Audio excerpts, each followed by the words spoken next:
One thing that I feel deeply about, and this is something I'll feel deeply about when I leave government, is stuff gets better if we work at it and we stay focused on where we're going. It doesn't immediately get all solved. If you look at what I said at the time, I said, this is going to be an ongoing project, and it's a project of citizens. It's not just fix it. It's how do we work together to get things done, and it will be imperfect. Yes. But over time, is it better? And here's the thing I can say, John. Yes. I can say this unequivocally. The VA is better now than when I came into office. It is better now than when I came into office. Government works better than when I came into office. The economy, by every metric, is better than when I came into office. And so the reason I can sleep at night is I say to myself, you know what? It's better. Now, am I satisfied with it? No. And should voters be satisfied with it? Absolutely not, because otherwise, if we get complacent and lazy, then stuff doesn't happen.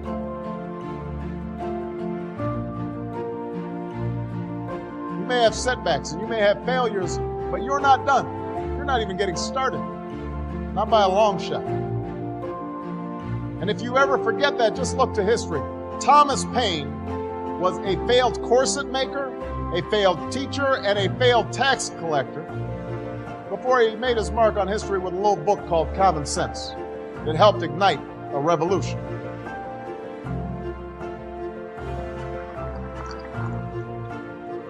Julia Child didn't publish her first cookbook until she was almost 50. Colonel Sanders didn't open up his first Kentucky Fried Chicken until he was in his 60s. Winston Churchill was dismissed as little more than a has-been who enjoyed scotch a little bit too much before he took over as Prime Minister and saw Great Britain through its finest hour. No one thought a former football player stocking shelves at the local supermarket would return to the game he loved, become a Super Bowl MVP, and then come here to Arizona and lead your Cardinals to their first Super Bowl. Your body of work is never done. Each of them, at one point in their life, didn't have any title or much status to speak of. But they had passion, a commitment to following that passion wherever it would lead, and to working hard every step along the way.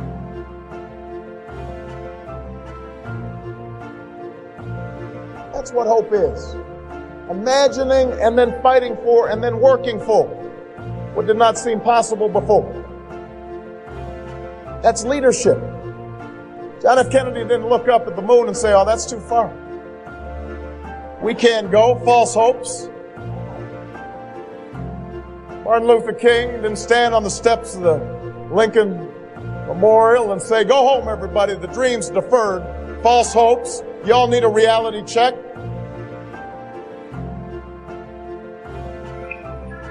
There is a moment in the life of every generation when that spirit of hopefulness has to come through if we are to make our mark on history.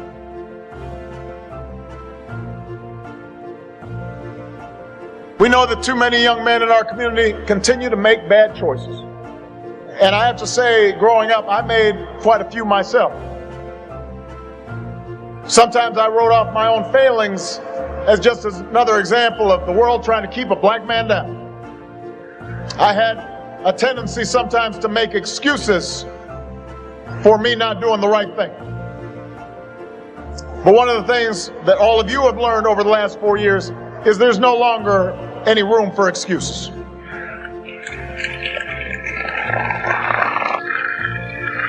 I understand there's a common fraternity creed here at Morehouse.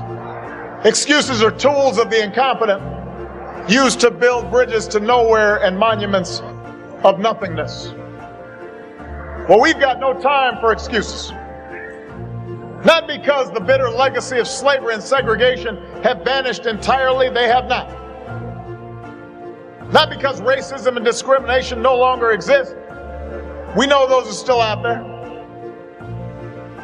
It's just that in today's hyper-connected, hyper-competitive world with millions of young people from China and India and Brazil many of whom started with a whole lot less than all of you did, all of them entering the global workforce alongside you. Nobody is going to give you anything that you have not earned. Nobody cares how tough your upbringing was. Nobody cares if you suffered some discrimination. And moreover, you have to remember that whatever you've gone through, it pales in comparison to the hardships previous generations endured, and they overcame them. And if they overcame them, you can overcome them too.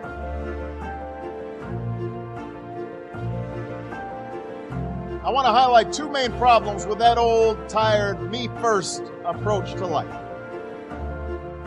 First of all, it distracts you from what's truly important. It may lead you to compromise your values and your principles and your commitments. Think about it.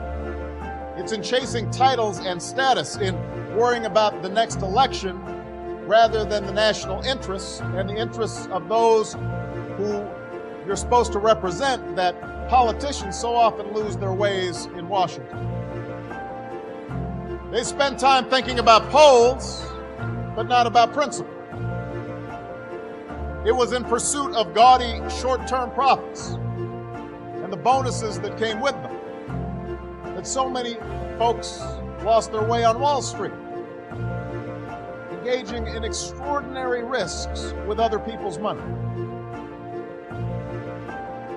In contrast, the leaders we revere, the businesses and institutions that last, they are not generally the result of a narrow pursuit of popularity or personal advancement, but of devotion to some bigger purpose, the preservation of the Union, or the determination to lift a country out of a depression, the creation of a quality product, a commitment to your customers, your workers, your shareholders, and your community, a commitment to make sure that an institution like ASU is inclusive and diverse and giving opportunity to all.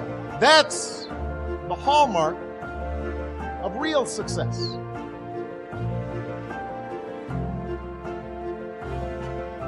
Just don't succeed in any endeavor unless you've got a team that's been supporting you. And that's part of my political philosophy. It's really based on my own experience, which was, if somebody hadn't been out there looking out for me, starting with my mom, my grandmother, my grandfather, then I wouldn't have made it.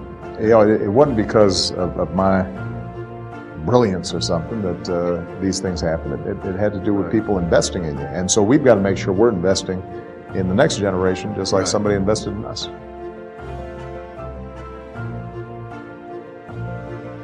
You have to have a plan, you have to have a strategy, and then you have to have stick-to-itness, because you know that the strategy is not going to immediately bear fruit. The American character is one that lurches between spasm and trance. We get real exercise for about 2 weeks, and then we fall asleep for 2 years. And what Charles Hamilton Houston understood is that our vision extends decades, extends generations. And those young men I talked about, we may not be able to reach them right now, but I tell you what, if we set the trend lines just a little bit better, then the infant that's crying in Compton or Harlem or Anacostia or the Ninth Ward, that infant may have a different future. And then when that infant has a different future, the country has a different future.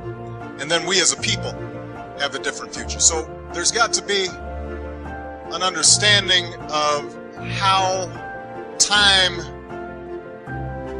can actually help us move mountains if we're working with time. We're not waiting for time. We're working with it.